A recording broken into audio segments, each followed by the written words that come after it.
popular but controversial, and many might wonder what I'm doing, claiming that Starscream is a better leader than Megatron. That happens when we go into this branding Starscream as a cowardly failure without really thinking about it. First things first, we need to recognize that not all Starscreams are equal. Some really are power hungry with no experience or idea of how leadership works. I want to talk specifically about Transformers Prime Starscream, because he has the skills to be a better leader than Megatron. Now, I'm not saying Starscream is the best leader for Cybertron. Someone like Optimus is obviously better than Starscream because Optimus respects alien life forms.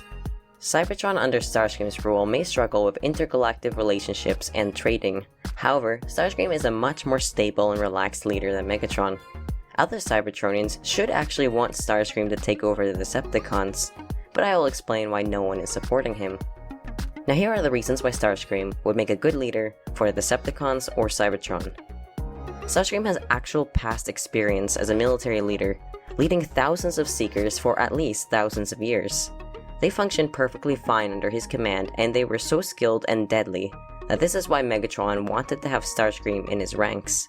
Starscream is described as a popular leader among the Seekers in the novels, and the majority of Seekers sided with the Decepticons when he did. When other Seekers were around before Transformers Prime, Megatron could not push Starscream around too much because he knew how the Seekers would support him. Might I add that Starscream respects his duties and can hold classified information from the public, as he did with the Seeker of Dark Energon on Trypticon Station. He and the Seekers guarded it until Megatron came to the station himself and forced him to give it up.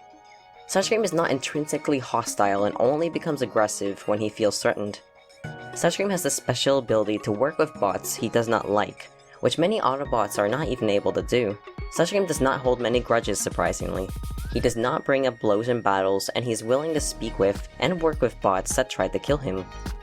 He manages to function with Megatron despite beatings. He does not treat RC with hatred despite the fact she tried to slit his throat. He doesn't ever show anger again as Shockwave about him trying to impale his eye. He lives with him later on and acts as though the rivalry never happened. Starscream is highly adaptable, and that can be a very good quality when making treaties or deals. Starscream, despite being a Decepticon, finds it easy to get casual with the Autobots.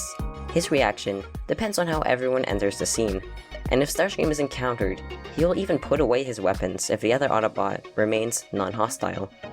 Megatron, on the other hand, he would never stop until everyone who opposed him was dead. Megatron is not willing to end the war until he kills Optimus, but Starscream is willing to throw away all hostilities if everyone simply acknowledges him as leader. He has a huge ego that demands attention, but that is nowhere near as damaging as a Decepticon leader who refuses to stop the long years of suffering and death. I would be willing to consider a truce, if you would be willing to bow before me, Optimus Prime. If Optimus agreed to let Starscream rule, they would all return to Cybertron and Starscream would stop trying to kill Team Prime. It's ridiculous, but so simple. That demonstrates that Starscream does not do fighting for the sake of fighting. Starscream is narcissistic, but Megatron is simply mentally unstable. You ever wonder why Decepticons are on Earth when the Autobots have no space bridge or way off the planet? Wouldn't it be easy to fly back to Cybertron and conquer it, strengthening the defenses so the Autobots could not defeat them when they returned? The Decepticons are still on Earth because Megatron is obsessed with Optimus. In the novels and the show, Megatron follows Optimus wherever he goes because he wants to kill him with his own hands. It is illogical. It would be easier to win the war if he let anyone kill Optimus, but he flips out if Starscream so much as tries to kill Optimus on his own. I only wanted you to be rid of Optimus. No one rids me of Optimus Prime but me. Do you understand? Do you? Megatron was driven by a desire for revenge ever since the High Council named Orion Pax as Prime over him. Megatron can't be reasoned with, and he won't actually do what is best for the Decepticon cause.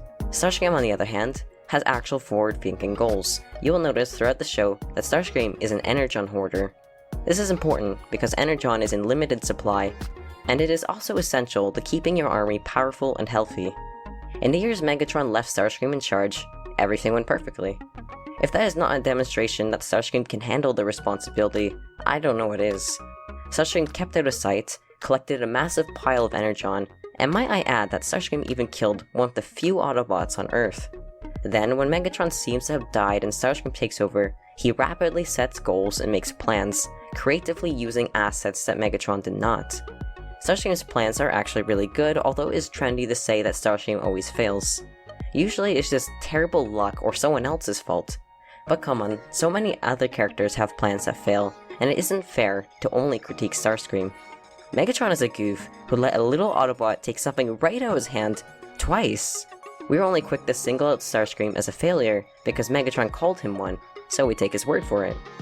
But Megatron's mean, and by listening to him, we're ignoring how often other characters mess up, even more than Starscream does. Here are some examples of Starscream's creativity and rapid planning. He awakens a warrior that for some reason Megatron never looked for. He captures an Autobot and replaces him with a shapeshifter. Starscream was so insanely close to locating the Autobot's base a season and a half before the Decepticons finally do it. It was Makeshift's fault that he got found out, maybe this Viacon's fault for letting Wheeljack trick him, maybe Soundwave's fault for not letting Starscream kill Wheeljack. Starscream almost offed 2 Autobots in the first few episodes. Twice, Starscream tries new ways to gather more energon for the Decepticons. What does Megatron do? Megatron spends so many episodes standing around until others offer him ideas or relics appear. He's rarely an actor. Soundwave, Shockwave, Starscream, and even Silas give him ideas. Megatron's most creative moment was cutting off a Prime's arm so that he could use the hammer to make the Dark Star Saber. But what for? Oh, to kill Optimus, of course. Starscream thinks of the future more than others, which is why he vacated an Energon mine beforehand to keep a secret stash for himself in case of emergency. And lo and behold, Starscream does have to scavenge for Energon in the future, checking all abandoned mines for scraps. Starscream is a bot who is prepared for the worst. He's also super resourceful and makes the most out of terrible situations. Only Starscream could gather random tools and put together a brilliant plan. Starscream's shining moment is when he abuses the Autobots' expectations that they could trade with him. He feigns not knowing what the keys are for. He plants a dead clone, but not before harvesting his organ for him to use later.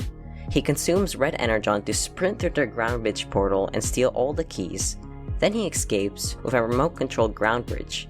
It's moments like these that prove why Megatron keeps him around. Starscream lost the Apex armor, but was not put down. He adapted and used his new tool, the red energon, perfectly in 2 situations. His clones got killed, but he used the body left behind to its full potential.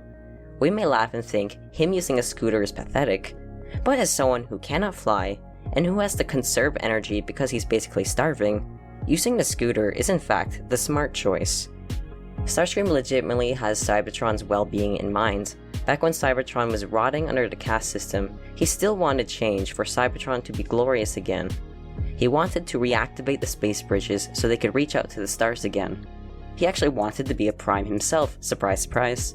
In Transformers Prime, Starscream egotistically wants to rule over Cybertron, but he's seriously excited about the idea of reviving it. Megatron's primary goal, on the other hand, is to attack another planet, and Megatron's desire to conquer Earth only arises when he learns that Unicron is at Earth's center. He wants to rule over both Primus and Unicron because, like I said, Megatron is actually crazy. You don't have that problem with Starscream because he isn't on purple drugs 24/7, living just to spite Optimus until he kills him. Next, Starscream is rightfully cautious. What we fans call cowardice is often real intelligent choices he is making.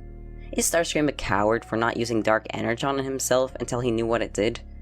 Is it cowardly to not consume random forest berries, especially if you know the berries were made by Satan? Megatron is legitimately crazy and stupid for shanking himself in the heart with Unicron's blood, and he is lucky it gave him powers instead of giving him radiation poisoning or something. Starscream, contrary to common belief, is not opposed to fighting. He isn't even a bad fighter. When he is flying, he does well. Starscream is not a blindly loyal soldier who throws himself to his death by fighting more Autobots than he can handle. He isn't stupid. Why would Starscream stick around in this situation when he knows he can't take all of them? Of course he would be scared and flee. I mean, if I had 1 gun and 3 others were pointed at me, I wouldn't stick around. And Starscream is not pathetic or cowardly to fear and grovel around Megatron. You can't really understand until you put it into human terms. If you imagine a big hulking guy who carries a cannon, who beats you and throws you across the room, who has threatened to shoot you in the face, who has hospitalized you by beating you nearly to death. When we meet people who have been scarred or traumatized by violent people like that, We do not call them pathetic when they are afraid and try to avoid getting hurt. Normally we call them abuse victims and we respect their dignity. It's just hard to do that when we look at cartoon robots, but when we do character analysis, we have to keep in mind that their universe is real to them. If Megatron started treating anyone else the same way, they would also adopt Starscream's fearful behaviors. It is not a fault in his character, and it does not affect his leadership skills once Megatron is absent. Since he is not an oppressive brute because he is unable to be one, that is a good thing. Starscream has to and has asked for crew support in making decisions. Starscream lacks Megatron's physical strength, and he requires genuine respect and support. If he pushed too far, the Vehicons would flat out reject him. He has to tread carefully and please Soundwave and the Vehicons. He cannot physically beat up Knockout because it would be so unacceptable to break down and everyone who actually wants a doctor. Starscream finds it humorous and punishment enough just to mess up his appearance. Starscream is better because it is scary to have a huge buff leader who can break you in half and who is far more willing to.